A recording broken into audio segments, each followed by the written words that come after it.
Now, this is carpitis. Carpitis is also known as popped knee. Important thing in lameness is try to remember the term. In exam, people used to ask what is popped knee. So don't worry. This is so in case of lameness also bucked knee, calf knee, bench knee. These are the many terms which you have to remember. And if you remember by regular दोहराना जिसको कहते हैं हिंदी में मथिए तब याद होगा इसको. Otherwise, it is very difficult to remember this. Sometimes many terms are very confusing.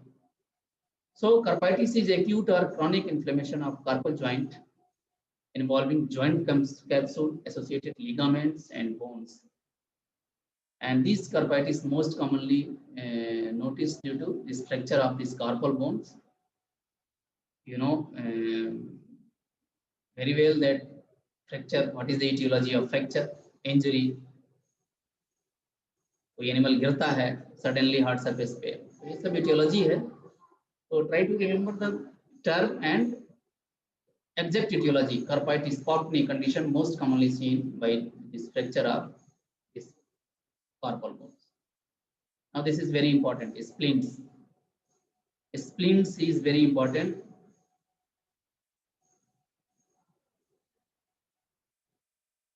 Exostosis is first, you will remember the which bone is splint bone.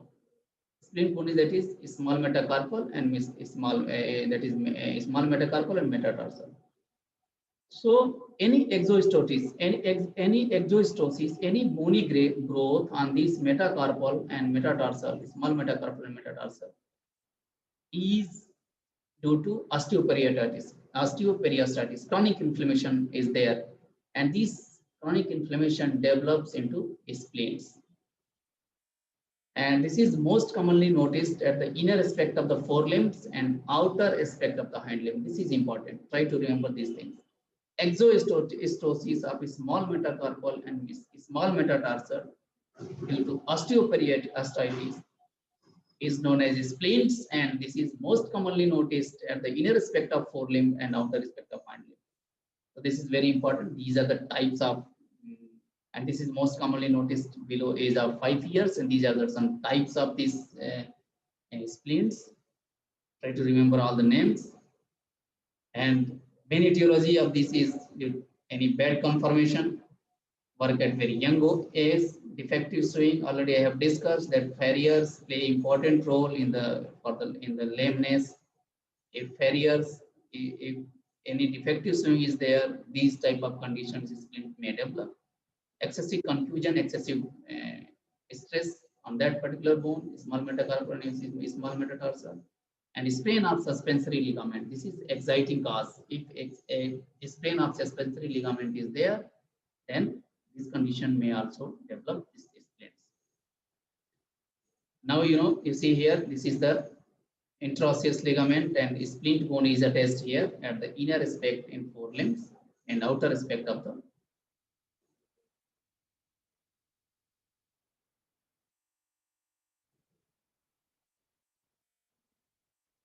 So this is a splint bone. This is a splint bone.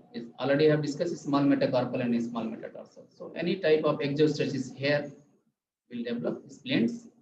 So main symptoms noticed here in these conditions are imperfect flexion of the knee, marked lameness while trotting on the hard ground.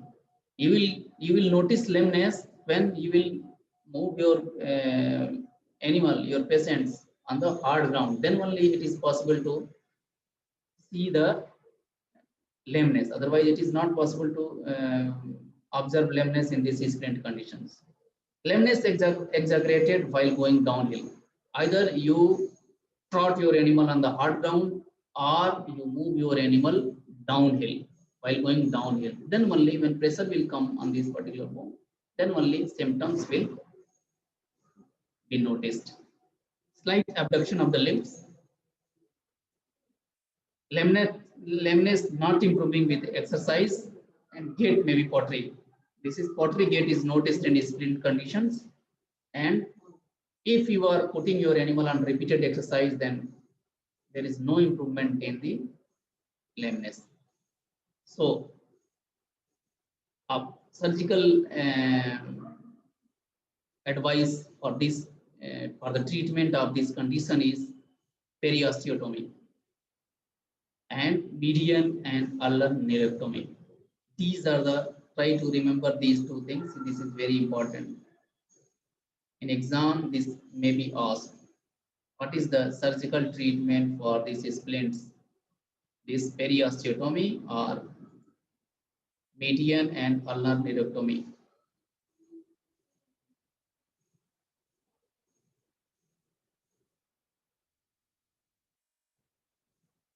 Now next one is sourcing, or this is also known as buxin. You see difference here. A splint, in a splint, small metacarpal and small metatarsal. But here you see splint is osteoperiostitis of small metacarpal and small metatarsal, while this sourcing is osteoperiostitis of anterior spectra, large metacarpal and metatarsal. So try to remember the definition difference in the definition between splints and sourcing. Here, large metacarpal and large metatarsal involved, but in case of splints, small metacarpal and small metatarsal is involved. Etiology is trauma, confusion. It can be same, I think. Symptoms is also no problem. You may remember. Treatment, rest cold treatment, periosteotomy. Here also because osteoperiostitis is there, just like splints. So here also periosteotomy is recommended.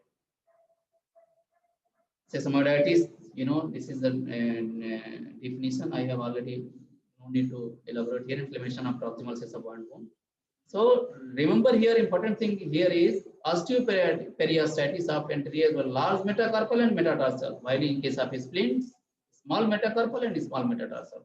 So try to remember the difference in. Next one is wind puff. This is wind puff here, wind puff. Fetlock joint is here. Fetlock joint hota hai yahan. This is the fetlock joint. This is distension of great sesamoidian sheath. This is the definition. Sant Bhagirath, please keep your video on. You are 30 minutes late and you are trying to hide yourself. This is not good for a student. Try to remember for next class. Wind puff. Try to remember exact definition of wind puff. Always we people used to ask in exam. What is the definition of wind puffs? This is great distension of great sesamoidian sheath. Distension of great sesamoidian sheath is known as wind puff, and this is most commonly associated with straight fetlock. This is a normal conformation. If straight fetlock is there, fetlock is joint is straight, then this condition most commonly develop in these type of animals. And young horses under heavy training. Sometimes if animal is having good fetlock, but you are going to put your animal on heavy training, then in that particular condition also wind puff develop. But in abnormal conformation like straight fetlocks, wind puff develops. So this is articular wind gall manifest as distension of metacarpophalangeal or metatarsophalangeal. In case of hind limbs, that is metatarsophalangeal. In case of forelimbs, that is metacarpophalangeal in fetlocks. So you will get this swelling is there, wind galls is there. No lameness, heat or pain should be present, but lameness is not noticed in this condition. And swelling in long standing cases, बहुत देर तक अगर animal long standing खड़ा है, then swelling is noticed in that particular case.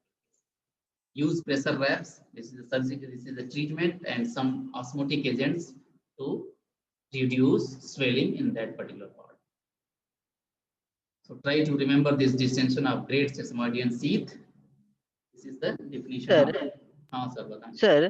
sir, इसमें osmotic agent